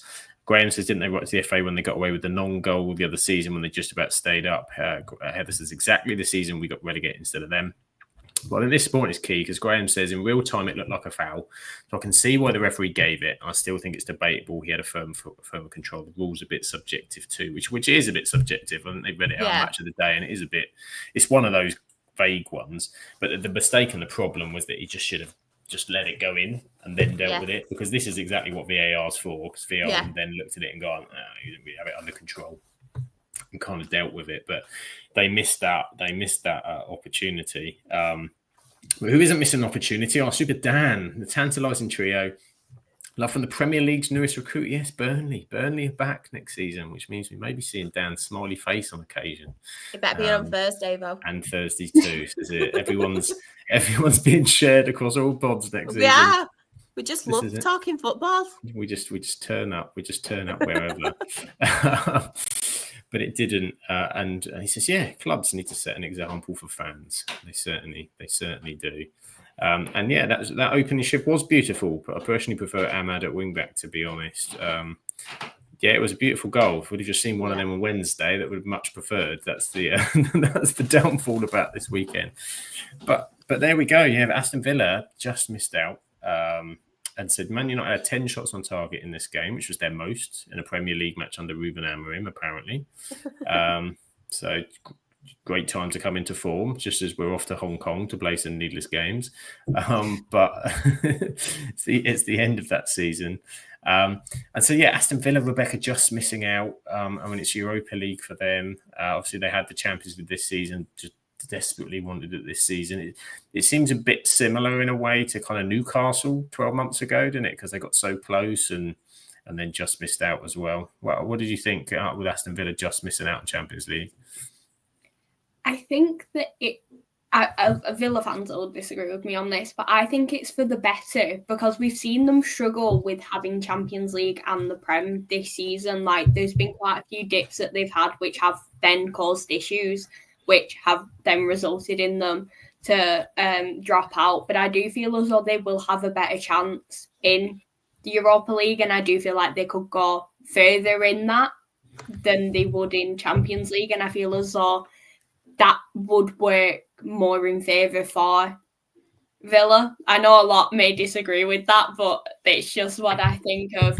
We've seen the ups and downs of them this season, and I think Europa could be very good, and they could actually, like we've seen, it's been very dominated this season by the English teams in terms of, like, look at the final. It just shows that it can be doable for Villa. Like, no offence to United, but we have seen, like, the quality of them this season in the Prem. And again, with Tottenham, where they're sitting where they are and they were still able to reach the final. Look at how well Villa have been playing and the results that they have got, even in the Champions League, being able to take PSG, wasn't it, as far as they did. So for them to now be in Europe and to be as high up in the Prem as they have been and are, this could work really well for them, and we could see them lifting. the trophy at the end of it. I don't want to jinx them, but it is doable for them, and we have seen that this season with the teams that are in it. It is, it's possible. And they're another one with their finances as an FFP where it's important. I think they were looking for that Champions League too. But they did make a lot by making the quarterfinals this year. I think an extra 100 million or so to kind of their budget because they were trying to balance the books a little bit. And I think that's been the concern for Villa going into this because last season, remember, they had to sell Douglas Luiz, didn't they? John Duran had to go as well during the season. And you do worry about people like Watkins, like Morgan Rogers, they don't want to be in that scenario where they kind of sell them. But yeah, we'll see Aston Villa whether they can bounce back from that with Europa League. I think they've missed Rashford season as well, haven't they? Like Rashford and Asensio, that partnership I thought were really, really good. And obviously, he got that injury, and I think obviously it's never a good time to get an injury as a player. But I think we really did miss him, to be fair, because he was doing really well for Villa. He was. It was a bad time to lose him. And Dan says, I know this isn't where's Wally or out. Wally's not in today, but those wonderful Timu earrings, Shah. There you go. Oh, I've not got him in today. Do you know what? They would have matched my outfit as well. But I thought, give my ears a break. Save it for Thursday, you see. Big days on Thursday. Big day on Thursday. Can't risk it early. I'll wear them for Graham and Charlton on Thursday. There you go. Charlton celebration. My Pat Butcher earrings. Patty B. Patty B. Nick says Aston Villa 3 European competitions in 3 years. So there you go. Not too bad from where they've come from. Not too bad. So we're going to bring up the rest of the fixtures and the finale de table. For the end of the season. One thing? No, not allowed. If it's anything to do with Europa League, go ahead. What would you like to say, Rebecca? It's to do with Ipswich, as random as this is going to be. Nathan Broadhead, who was one of my favourite academy players at Everton, and he never got his chance with us. He scored on Sunday. And I saw that and thought of you instantly. I was so happy, honestly. Good finish as well. A very good finish. Very good. I was sat there and I celebrated because we were watching Sky Sports News at the time with my mum and dad. Oh. And my mum looked at me because she thought Everton had scored. So I'm there celebrating Nathan Broadhead scoring. And then I just got this eye roll of the because she was, I think she was watching Netflix or something, and she was getting really excited that Everton have scored, and it's just me celebrating Nathan Broadhead. But I am very, very, very happy for him to get a Premier League goal. I think he's had a few this season, but he is a very talented player, and hopefully we will see him back in the Premier League very soon. But yeah, I was very, very happy for him, so I wanted to mention Nathan Broadhead scoring. He did indeed get a goal for Ipswich in a game that sadly went the way that a lot of their Premier League games gone, which just kind of slipped away from them a little bit towards the end, and West Ham did the best of them. But Jarrod Bowen marked his 200th Premier League appearance there this weekend, scoring for the 4th game in a row. He's finished the season flying as Jarrod Bowen. He's done, again, quietly another good season from Bowen, despite the fact West Ham have been disappointing. So, yeah, he's done win. Just 4 wins all season though for Ipswich. Only one at home to Chelsea, funnily enough, as they only win at home. That's been the problem. So yeah, Ipswich sadly will be they'll be joining you on Thursday, Shah, but we won't be seeing them. I'll happily take them. If there's any Ipswich fans in as well, a warm welcome on a Thursday. Welcome on a Thursday. This is it. And another team on a Thursday will be Southampton. They're appointing a Will Steele. They have appointed Will Steele as the new manager, which is very, I think, exciting. A few Saints fans that were talking his name and thinking, he's very different thinking. He's sort of very forward thinking, very young, come a very different route. Football manager-esque kind of route that he's kind of got in there, but this will be a real kind of interesting thing. And of course, it allows for the pun of will he still be there at the end of next season for Southampton? So I'm sure I'll get that in before everybody else jumps on top of that next season, no doubt about it. But no, an intriguing appointment, I think, for Saints. And actually, their game, they lost 2-1 to Arsenal. Arsenal did have a kind of a makeshift team out and a few youngsters from Southampton. Odegaard coming off the bench to score an 89th minute winner, which meant Saints had a Premier League record 30th defeat this season, which isn't great. So sadly, Southampton will be joining you as well on a Thursday. And the other side chart to join you on a Thursday is Leicester City, beaten by dominant Bournemouth. Of course, double for Semenyo. Semenyo again. Semenyo. Second half double. Did the business as they absolutely battered Leicester. Leicester going down. They're going to get a points deduction as well, aren't they? Because they're coming back to the EFL. Yeah, this is it. The EFL, they're under charges, so it's going to be problems for them as well. Very interesting. So Semenyo absolutely smashed it. Areola, interesting to see what he can do next season. Interesting to see what Bournemouth have next season, what they can do. Obviously, Huijsen's gone. He capped his time at Bournemouth off with an assist at the weekend, but good fee for him. So interested to see how they do. And Driti says she's very excited to see how the promoted teams do next season. I think they need to try and do better than these three, I think would be their hope, because it's been done for kind of a while. Interesting to see how Leeds do, because they've got a bit of money behind them now, haven't they, with a takeover. Very interesting whether they keep Fark as well, because there were strong rumours that they were going to sack him, weren't they? Yeah, there's a lot of rumours of sacking him, and they've got a lot of loan players again, haven't they? They've got a lot of either do they keep them, do they move them on, do they? Because sometimes those loan players, the fees that they have are kind of quite high, I think. I don't think they're really looked at that much, 12 years. And then sometimes you can end up spending a bit of that budget on players that you're not sure. Graham's giving it. He might fark it off. Very good, Graham. Very good. And Dan is by Leeds, but Burnley are coming up as well. This is it. Just Burnley piss him off. And not only Burnley are coming up, you may have heard that Sunderland are coming up. It might have come up in our group chat this weekend. Possibly was mentioned once or twice. We have found him. He is safe and he's home and very happy. And you'll hear from Ant on Thursday. It was fantastic. The chat was going off with that last minute winner. Absolutely going off. So we will have Sunderland back in the Premier League, which means Ant can come and visit us on a Tuesday as well. My team's expanding. Man's decreasing. This is it. Teams can only get promoted when they have someone on the lower league show that can come and help us. Sam, you're going to have to help my show as well now because you're an EFL man.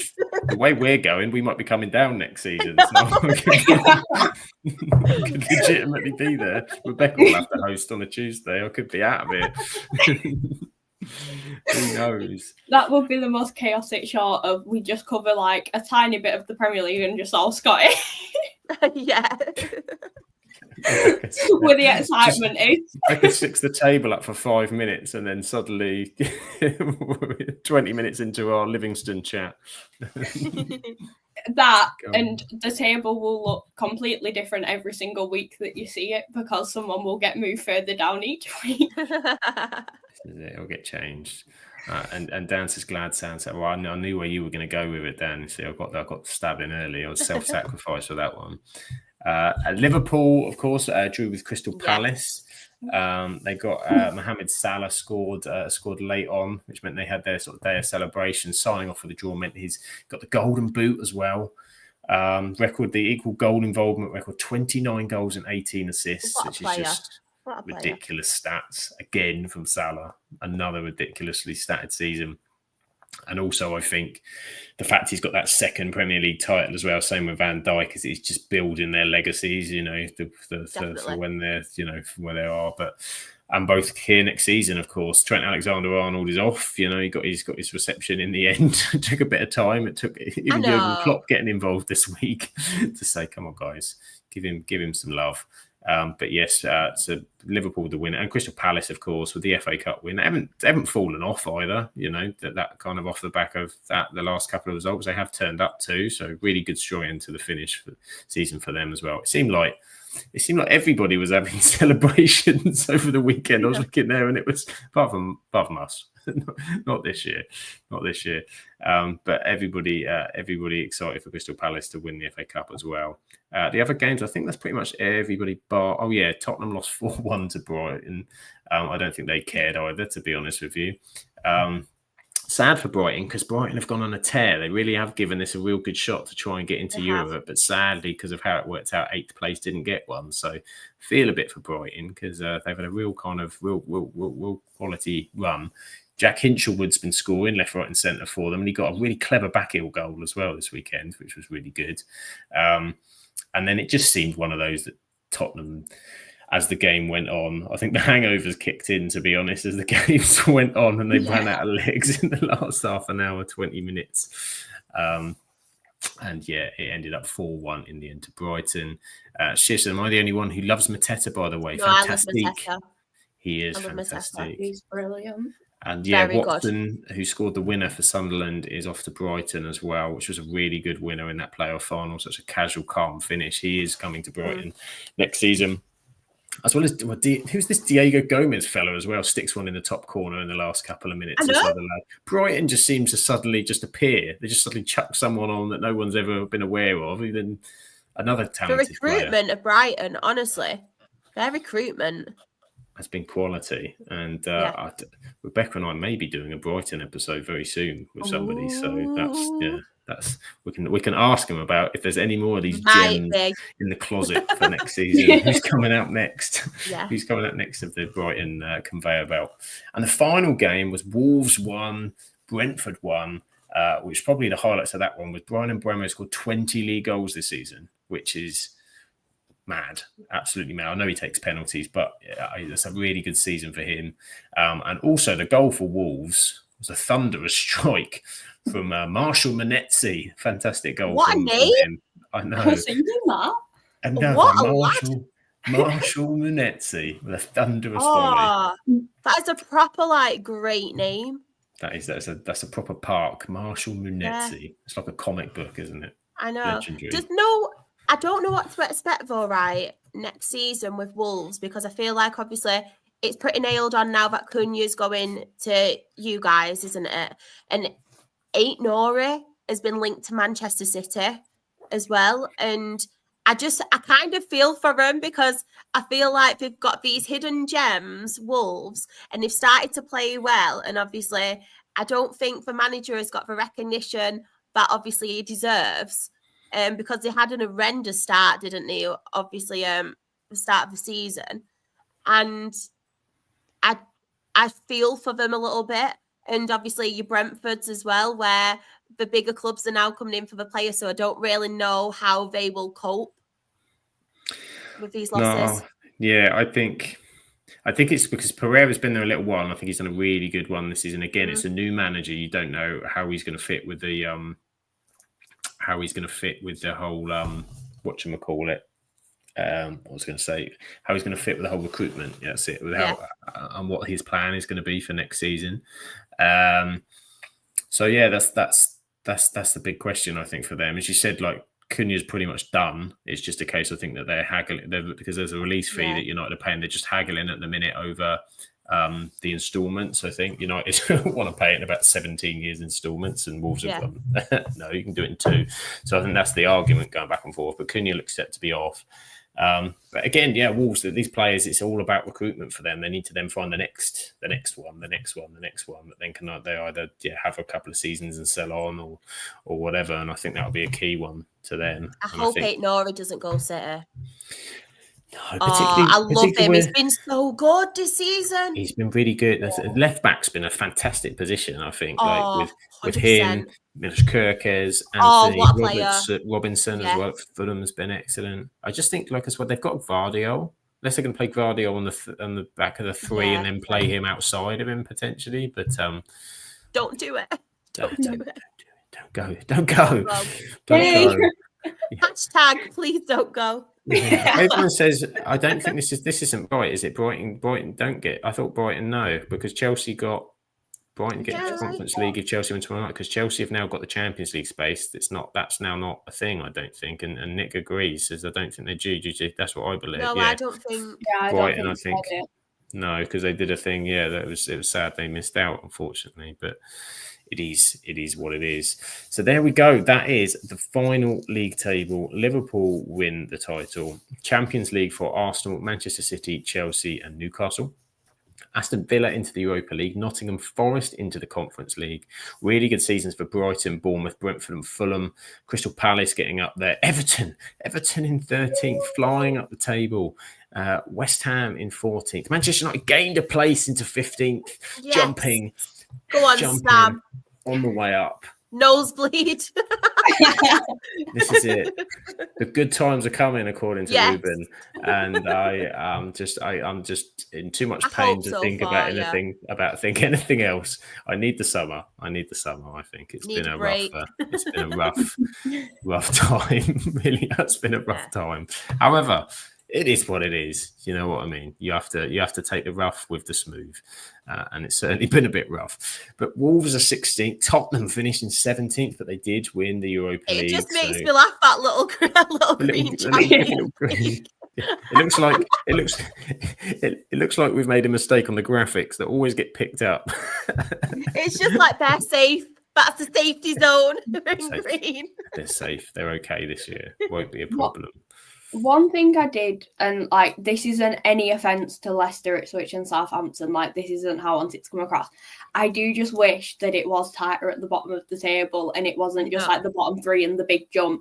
Because could you imagine, like going into the last match of the season, it could have been chaotic in terms of what could have happened this season. Like that whole bottom half, like Everton could have been drawn back into it depending on what did happen. But it's like it could have just added so much more to it, because I think this is like the earliest we've ever seen 3 teams relegated in a very long time. So I do just wish it was a lot closer, because could you imagine last match at season, half-time, Tottenham are relegated? It just doesn't sound normal, but it could have happened. I was fine without it. I was happy not to have that jeopardy. Could you imagine? Could you imagine Tottenham won the Europa League last Wednesday and they got relegated? I know. I'd be covering them on Thursday, but could they then still get Champions League? Yeah, still in it. Yeah, you still can. How that would work with the fixture list, God knows. Your double game weeks, they wouldn't be able to play any double game weeks. Like it'd be a right mess. God, oh mate, imagine Bristol on Saturday, and then like Real Madrid on Tuesday. Madrid, Wrexham on Tuesday. Bristol Barcelona State on Saturday, and then Real Madrid on Tuesday. Jeez, that would have been. I'm glad it's not happened now. I think it happened in Europe, didn't it? Because Wigan did when they won the FA Cup. Of course they did. I don't think they were in the Europa League for very long, were they? But the new format, you get at least bloody 8 games now, don't you? So you're guaranteed. Christ, could you imagine? Yeah. Imagine that backlog. Imagine that backlog. Be insane. They'd be like, so this double game week, no, we're not playing that double game week. I know we're playing. No, we can't play that one. We've got to go to Standard Liège in Belgium. on the EFL podcast, having to cover Tottenham in the Champions League. You'll have one more slide. I know. just to cover Tottenham's Champions League run. Oh, God, it's not happened now. That would have been mega. What could have happened if we'd have just had if the bottom 3 had just done that bit not more. Been as bad. I mean, I can't say much. We got beat off Southampton. Like one of their 2 wins is against Everton, so I can't really say much. But there we go. It's just mad. Imagine it must have happened on Football Manager or something. Someone must have experienced that, and then that. But how do they work that fixture list? That would be absolutely bloody bonkers. Oh. Never mind. Never know. Maybe there's a points deduction coming. Maybe something else. They've got Leicester's wrong, and actually they're adding points on. You never know. Who knows? So there is the final Premier League table of the season. So what we're going to do now is we're going to also take you around Europe quickly, because Europe has pretty much finished. Most of it is finished now. So we're going to click over to, first of all, La Liga. La Liga has finished, and Barcelona are champions. Their 28th La Liga title, as they beat Athletic Club 3-0 at San Mamés, which is a stadium I now hate, despite the fact it's beautiful and I want to visit it, but I don't really want to watch any more games at it. Robert Lewandowski netted twice and Danny Olmo added a penalty. Barca scored 102 goals this season, amassing 88 points. So, and I've seen, I think today, that Lamine Yamal has extended his contract with them as What well. a player. What a player. And I think his release clause is something like £1 billion. So I don't imagine that's going to be. He's there for life. He's there for taking. Just borrow a couple of pennies, you'll be all right. So Barcelona winning the title. Real Madrid secured second place, 4 points behind Barcelona. There was, of course, emotional farewells to Carlo Ancelotti, who is now the manager of Brazil. Brazil and Carlo Ancelotti, what a combination. And veteran midfielder Luka Modric has concluded his season with the club. I don't know, is he staying in some capacity? Because I think I heard something Xabi Alonso mentioned the other day about having Modric there and that they used to play together. But, of course, Xabi Alonso coming in time for the Club World Cup, which is something that I would imagine that Real Madrid will give a monkeys about. I like that appointment, though. I think he'll do very well there. It could be really interesting with him there. So that's and he's got a Real Madrid that tends to be after they lose the title. They've got the grip between their teeth next season. So what we'll see at Real Madrid will be intriguing, and I'm sure they'll do more business in the transfer because Trent's a free, isn't he? Trent's a free transfer. They don't have to pay the penny, so something will happen, I'm sure. Atletico Madrid, they ended the season in third place with 76 points. They beat Girona 4-0. Alexander Soroff scoring a hat-trick. And Athletic Club, they finished fourth, so they'll be in the Champions League, level on points with Villarreal, but ahead on goal difference, so they made it as well. Elsewhere, you've got Real Betis in sixth and Celta Vigo in seventh. In the relegation, that was already decided going into the weekend. Real Valladolid have been bottom of the table for quite a while. They lost to Leganés, who, despite a bit of a late run, they're also down. And Las Palmas faced a drop following a 2-0 loss to Espanyol. But my word, Sevilla, by the skin of their teeth, 1 point. We're talking about Tottenham. That's the equivalent of Tottenham, I imagine, over there. But Sevilla have won more trophies. You know, they've got 4 Europa Leagues. That's crazy as well. And my Girona as well. Just turned on its head. So there we go. Sevilla hung on for next season. Coming back though, Levante. Another Carlos Alvarez. They're everywhere. Carlos Alvarez scored the decisive goal in the 98th minute. He has had a very busy weekend. So they are Valencian based, so they will be joining La Liga next season. And now we head over to, of course, Scott McTominay FC, top of Serie. Get in. And look at that. Did they survive? Lecce, keep the lights on because Lecce beat Lazio away from home on the last day of the season to survive. Wow.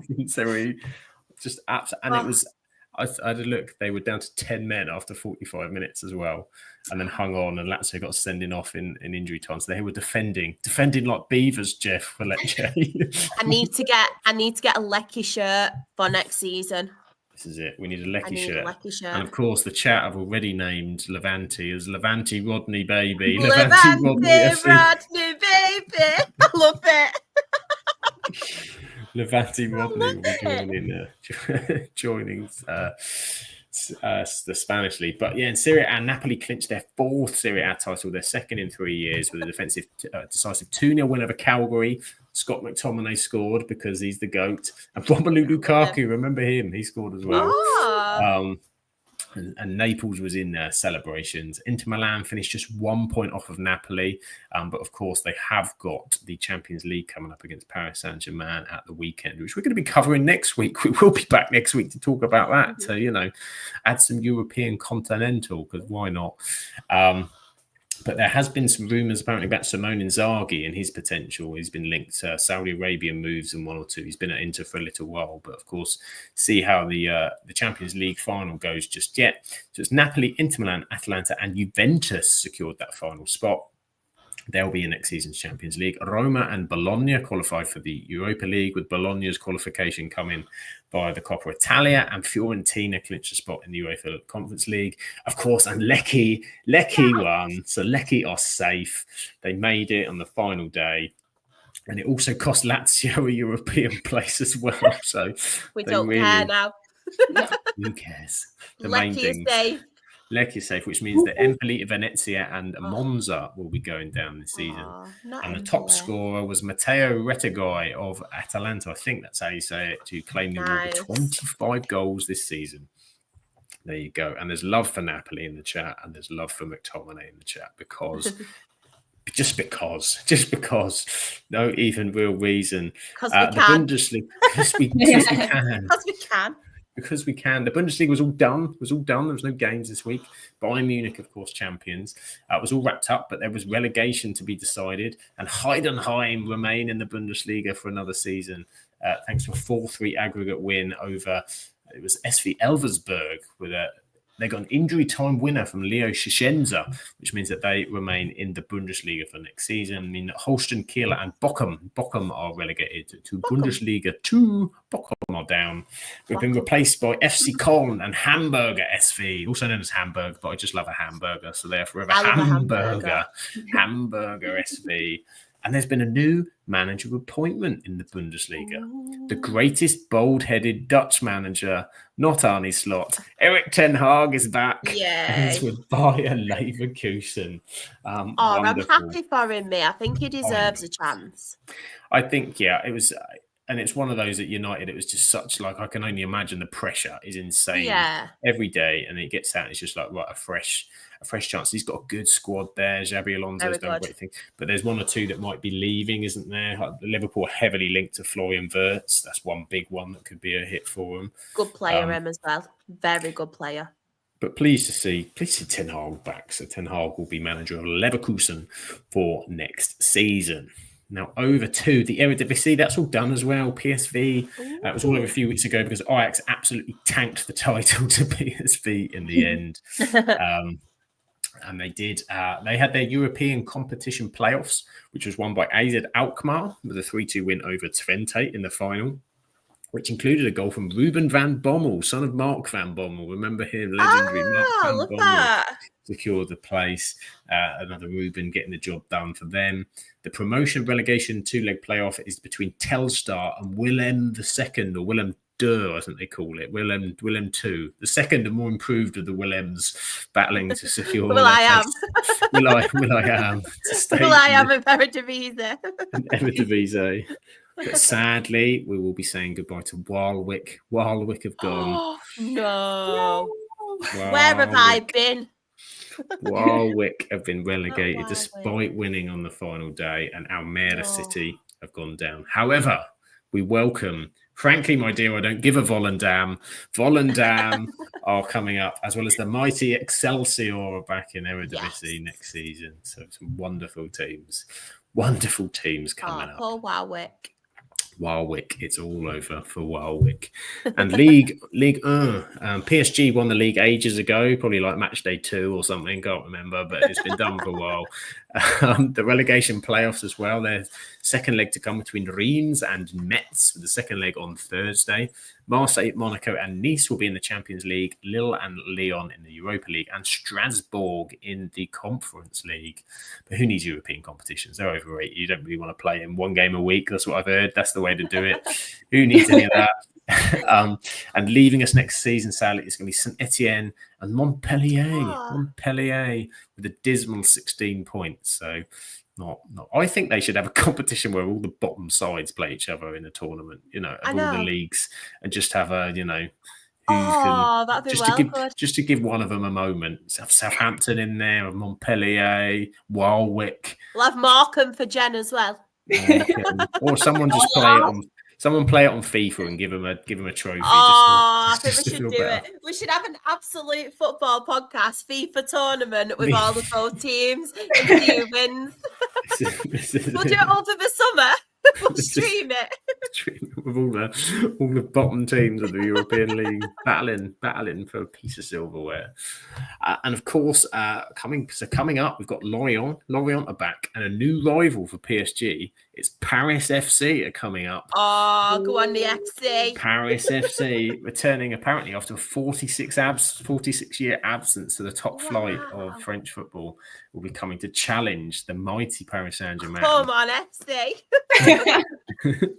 who of course are in the Champions League final. Just as we mentioned that Chris is in. Good evening to Chris.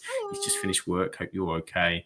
Champions League final. So what do we think? Paris Saint-Germain versus Inter Milan. If it's anything like any of the Inter Milan versus Barcelona games, yes, please. I don't care who wins it, but yeah, let's have more of that. What do we think? Which way is it going to go? I'm undecided, me, because I really like Inter Milan. Like, they're one of my favourite, European teams.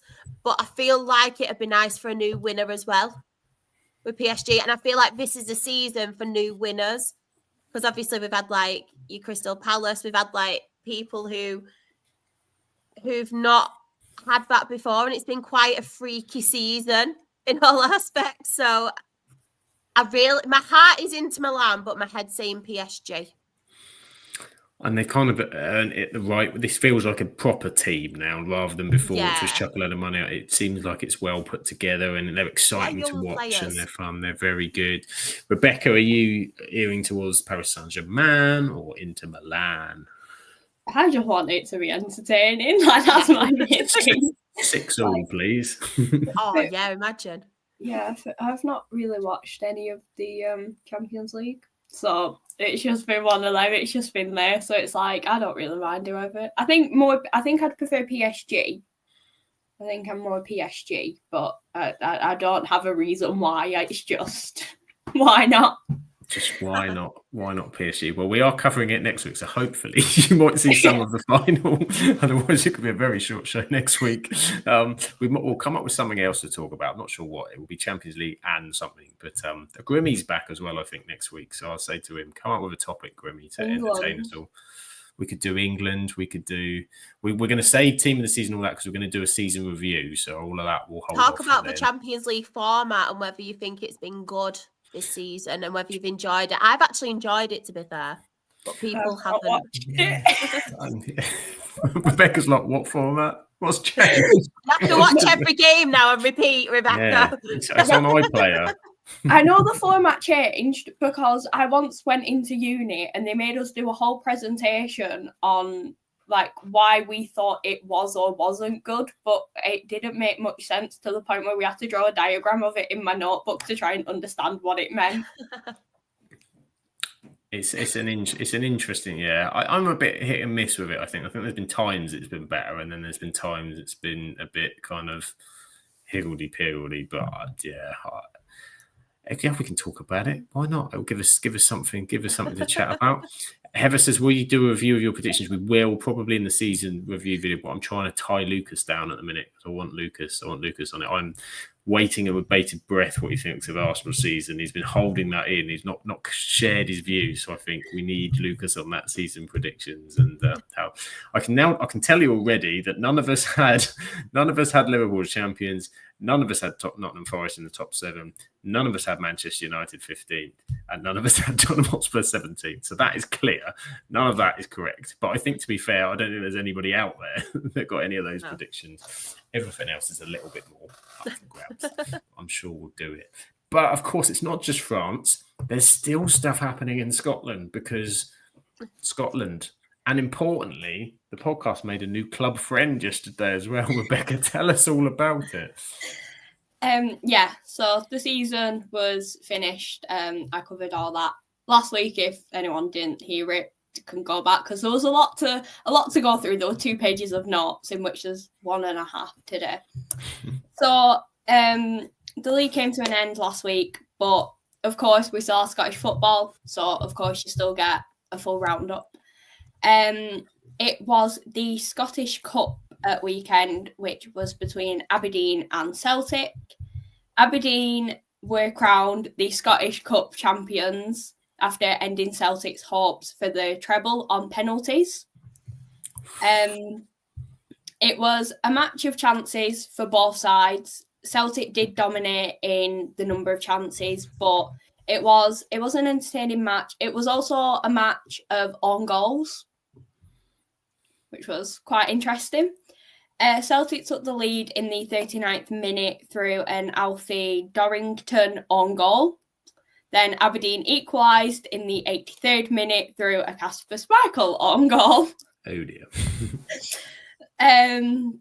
So it led to the match heading into extra time. It did seem that they were both just on for penalties. They did have quite a few chances. Celtic hit the crossbar, Aberdeen had a few, but it just seemed to be they were set ready for penalties. I mean, round of applause to Dimitar Mitov, I think that's how you pronounce it, the Aberdeen goalkeeper. Absolutely incredible. He saved Callum McGregor's and Alistair Johnson's penalties. If you get a chance, please go and watch Aberdeen's penalties. Each and every one of them is in the top corner and they are incredible. There is no saving them. So huge congratulations to Aberdeen.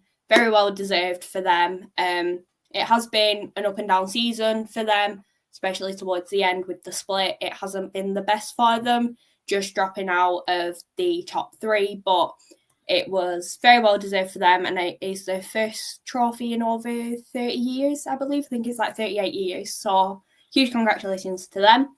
And it was also the playoffs between Livingston and Ross County. I do have to say the relief that I felt not having to sit there and watch Dundee in this playoff, it was very good to be able to sit back and just enjoy it. So this meant that it was a 2-leg. The winner was coming into the Scottish Prem or staying in. So the first leg was Thursday. There isn't too much to talk about with this one. It did seem like they were both just trying to see how each other played and then go into the second leg, and that was when all hell broke loose. Livingston did take the lead on the stroke of half-time through Danny Wilson, and Ross County were awarded another penalty in the 96th minute. We were all there for the one that they were awarded against Dundee in the 96th minute.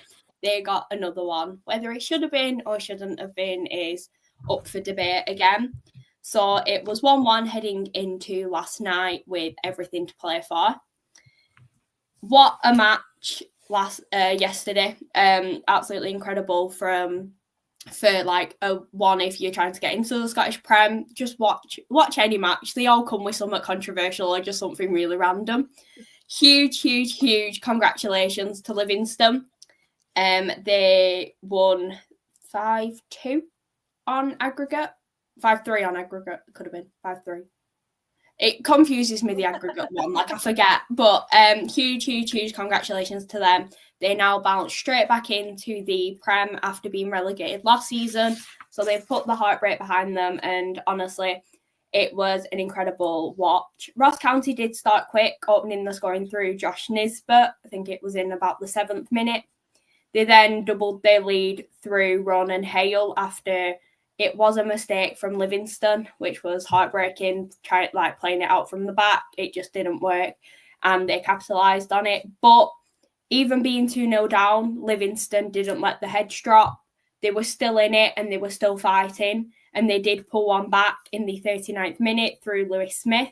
Half-time 2-1, it's still all to play for. And what an incredible comeback from Livingston. Second half, they were the better team, and they did massively deserve this win. They were levelled through Danny Wilson's header. It was a free kick. The incredible saves from the keeper, but just couldn't get it out, and then Livingston capitalised on that. And then the goal that took them into the lead was from Robbie Muirhead. Is it a cross? Could be argued, but incredible goal to see them take the lead. It was a proper team effort as well from Livingston. It was so nice to see, and they were the better side. Like, unfortunately for Ross County, seeing them relegated, but it was Livingston's night. It was rounded off even better because Michael Nottingham, who I mentioned last week, he is an ex-Accrington player. he came on for Livingston, so to see him play as well was I was extremely happy. They rounded it off through Tete Yengi, who is a unit of a striker. He is a giant. He is a giant. He is very talented as well. So he rounded it off in the 96th minute, which was just quite funny with what happened in the 96th minute in the first leg.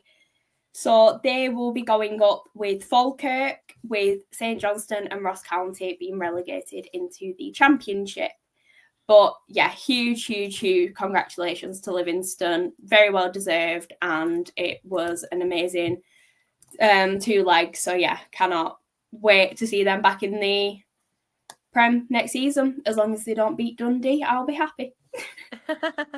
They are. Livingston are back. And we retweeted it off the pod account and they liked it. So we are now friends. Livy, go on the Livy.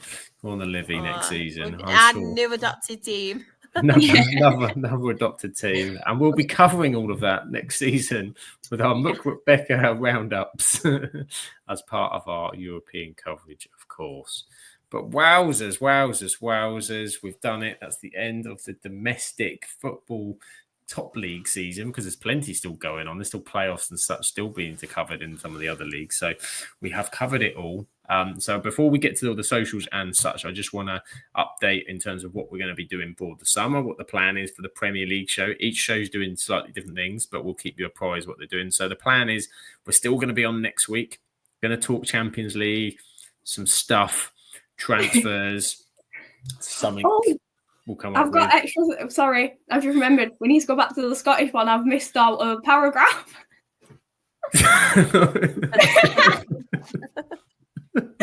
I know why, because I have it on my phone this time. I usually write it out. But right, scrap that. Back to Scotland for the. I do apologise.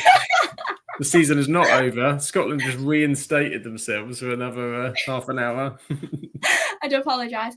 The draw for the Premier Sports Cup group stage will take place tomorrow for any teams that are like any fans that want to know what's happening with that. So that will be taking place tomorrow, and a bit of a Dundee update. Still managerless. Still looking for a manager after that was announced last week. But we're still waiting on the retained list. But they've decided to just do it really randomly, of just randomly posting what's happening. So Jordan McGee has left the club after winning goal of the season as well for Dundee. So that's like a little Dundee update in terms of would like to wish him well. He's been incredible this season and in the past for Dundee. So it'll be interesting to see what happens now, especially with Lyle Cameron also being officially announced as departing, even though he signed his contract with Rangers in January. Now the Scottish talk's over. There we go. That's it. Scotland is done. They've turned the lights off. There's no more games in Scotland. We think. We don't. You never know. You never know. Apparently, 5 managers have been inducted into the LMA Hall of Fame tonight. Klopp, Mourinho, Moyes, McCarthy, and Holloway. What an all-star five-a-side team. Oh, that'd be a combative team, wouldn't it? I'd imagine. Oh. That would be an epic. Imagine Moyes and McCarthy as your centre backs. That would be pretty heavy. Love with a bit of Holloway in between. It'd be. You wouldn't mess with him, would you? Yeah, no, you wouldn't. I think Mourinho's played like goalkeeper at Soccer Aid or something, isn't he? I'm sure I've seen him in goal somewhere. So yeah, summer plan for the Premier League show. We're back next week with Champions League stuff and who knows what. The week after will either be a season review, not sure whether it be live or recorded or whatnot, but we're going to try and kind of do a live every 2 weeks and then maybe a recorded show out as it's summer. We've got stuff on, bits and pieces, but we will keep you apprised on the Twitter. I'll try and put it on the YouTube as well, what we're doing, because every show is going to probably do something slightly different. The women's has Euros.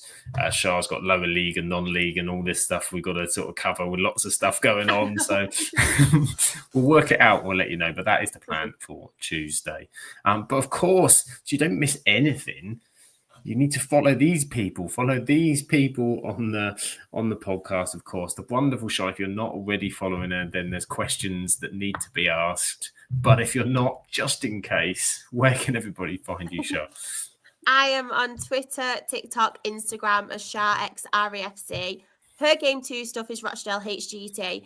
Please, if you're not following it already, keep up to date with my Her Game 2 stuff, because next season, we're really hoping, fingers crossed, we can smash it. We've got loads of news and stuff coming out with that going on behind the scenes. So please, please, please keep your eyes peeled. And obviously, you can catch me on Thursday as well. If you're not sick of my face by now. Thursday, exactly. There's Thursday football. There's more leagues to cover. No, There's more it's to more cover. leagues. Charles not done yet. Not done by any account. Where, Rebecca, can everybody find you for some Rebecca updates? You can find my Twitter and TikTok, which is _Rebecca_short_. You can find my Her Game 2 content at Her Game 2 ASFC. There is a new Twitter that's up and running, so if everyone would like to follow that, then please do, because it is a very exciting season. Got a lot of new announcements coming out, fingers crossed. We're just letting things settle with the ongoing issues. So yeah, it's a very exciting season, which I'm very, very happy to be a part of. And then you can find my F1 content with the amazing Jen, who is also on the Thursday show. And that is with Girls in the Grandstand. That's it. Plenty of quality places to check out. Rebecca Dreety's also saying she's so proud of us. So we're all very proud of you as well, Dreety. Thank you for your support and everybody's support in the chat. And you can find me at Sam Absolute FBL. I think I am on YouTube. I've got a channel there. I'm going to be doing some stuff for the Club World Cup. I've got an EFL channel. I've done 3 season reviews. I'm going to take a bit of a break because they've taken ages. So I've got Bristol City, Burnley, and Blackburn. If you want to know about them, that's on my Sam Absolute EFL You don't have channel. to know about any of the others. Just that's the only one that's just done. Just done. I do kind of have a Cardiff one about 30% of the way through, but I'm a bit tired, so I'm going to give that at least a week and see if I can come back to it. So that's all on there, and I'm on TikTok. I've just started up at Absolute Sam FBL on Twitter, TikTok. Yes. He said I've got a new one because my old one was kind of moving away from football with stuff. So I was just sort of like, right, okay, let's have a football Premier League, European stuff on there, so you can check me out too. And of course, the podcast, which if I can find the socials, which most importantly is do please follow. If you've liked the video, please give us a like and subscribe. That means an awful lot to what we're trying to do. And also check out if you would like to become a member, if you'd like to join and be part of the Absolute Podcast Society team to support what we're doing, that would be much appreciated. You can click the join button and have a look. And we're going to be doing this summer some special member videos, get to know the team a little bit better. I have the first one I think I'm recording on Friday possibly with one of the teams, so you can check all of that out. That will be for members only, so do check that out in terms of the YouTube. And there we go. I've waffled long enough so I can get that up in time. And we are the Absolute Football Podcast. We are the best new content creator from the FCAs, and we are at 8:30, 4 days now a week, Monday, Tuesday, Wednesday, Thursday. We're on all of those days. On a Monday, we are the Absolutely Non-League show with Shah and that wonderful team. They've done an excellent job. We're getting some really positive feedback on Shah on that show so far, early days. It's been fantastic how great. We're only been doing it 4 weeks, I think. And obviously it's at the back end of the season as well. So it's been amazing, some of the stuff. And the guys on there and girls on there, fantastic. It's been a really great start. And yes, everyone is getting those new graphics next season. One says, why have they got the new ones?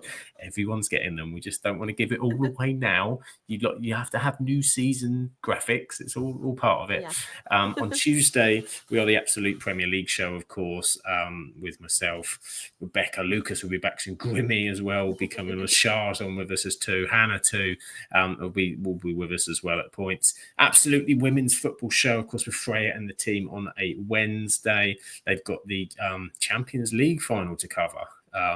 And then they've got their season reviews coming up and the Euros. Very exciting, doing some live watch-alongs for the Euros. If some of you have caught their stuff, they did one for the Champions League last week, which was really good as well. Great stuff with them. And on Thursday, the Rowdy Rabble, the Absolutely Lower League show. And don't miss this Thursday because it's going to be extremely exciting, of course. I'm sure Graham will be there talking Charlton.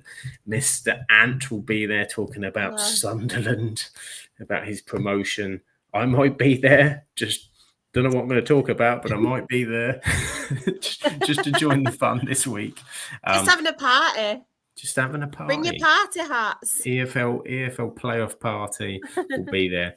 So check that out on a Thursday. We are on Twitter, Absolute Ball Pod, YouTube, Absolute Football Podcast, and Twitch, Absolute Football Podcast, TikTok, Absolute Football Ball Pod, Absolute Football Pod. I get confused. Instagram, Absolute Football Podcast _ Blue Sky, Absolute Football. On Facebook, the Absolute Football Podcast.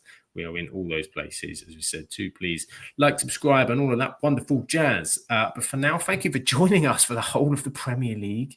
Join us next week for the Champions League and more to come. And don't worry, if you didn't win anything, if your team's not top, you're all joint top now because the new season starts here. Have a great summer. We'll catch you next week. Have a great one. Catch you soon. Ciao for now.